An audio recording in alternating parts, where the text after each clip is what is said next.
Hey everybody, I hope you guys are doing well. So, in our last discussion, or our first discussion, I mentioned that a lot of Western civilizations, Americans in general, specifically, tend to use the words freedom and liberty kind of interchangeably. And as we've been reading and going through all of this stuff, I'm still seeing the same kind of themes. To give an example, when 9/11 occurred, the current President Bush came forward and said freedom itself was attacked this morning by a faceless coward. And he could have probably interchanged that with liberty and it would have had the same meaning. And that kind of goes into the need to delve into these specific terms and understand really kind of what they are. So to do that, we first have to kind of figure out what is freedom and liberty, and then what are their modern and then their ancient interpretations, because looking at the ancient side of things is going to help us understand, how the modern word evolved. And so starting with Socrates, that's kind of where I found some stuff. So Socrates describes freedom as, he gives the argument that a tyrant who might be thought of as the most free of men for being able to actualize all of his desires is actually the least free of all. This is because the, highest part of him, his reason, is going to be gripped and kind of changed constantly by his shifting passions and appetites. So Socrates kind of, had an almost flipped perspective on what the modern interpretation of freedom is. Pushing forward, we get a guy named Isaiah Berlin, and he comes in with these two different terms called negative and positive freedom. And so negative freedom, which is what he mainly bases a lot of his argument on, is the freedom from external constraint.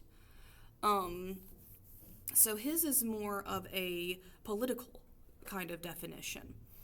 Looking back at the ancient Greeks, Cicero describes freedom as specifically being independent from the will of others. So in that particular, in the Greek versus the Roman argument, Greeks described freedom as just freedom from slavery in itself, not really anything beyond that. Whereas the Romans are describing freedom as potentially almost a bad thing, it's a pulling away from society. Looking into more modern interpretations, especially with Isaiah Berlin, he popped up a couple times in our reading, and so I think it's significant that we look into his, kind of definitions and really kind of try to delve into that. We see a woman named Hannah Ardent. She comes forward, and her task was to really, differentiate between liberty and freedom. She claimed that freedom is freedom from political, so like politically involved in instances. So the ability to have free speech, the ability to follow whatever religion you prefer, that is her definition of freedom. Whereas liberty takes on a more moralistic kind of background, and so liberty is the where we get murder and slavery being wrong, so to speak. That is where we get that modern Western interpretation from.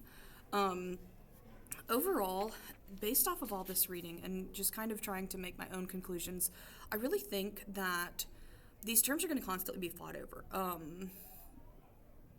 The fact that we've gotten so used to freedom and liberty being interchangeable in Western society, I don't think there's ever going to be a hard set definition that every single person is going to be able to agree on. I think it's going to be a fought over and bickered about subject for ever, essentially. Now, if something, catastrophic were to occur and the Western civilization as we know it ends, then maybe we would be able to redefine. Hopefully that doesn't happen, but, that's about the only thing I could see that would really stop a lot of that, discussion and discourse. And so it's really interesting to delve into this and try to figure out the backgrounds. But overall, my major conclusion from this is just, we don't know. They're so closely linked a lot of the time that it can almost be interchangeable, even though it's not, based off of our studies. And so really fascinating stuff. And I hope some of that kind of cleared things up for y'all, at least in terms of the ancient versus modern arguments and what they are, at least, if not what specifically is freedom versus liberty. But anyway, I hope you guys have a good day, and see you next time.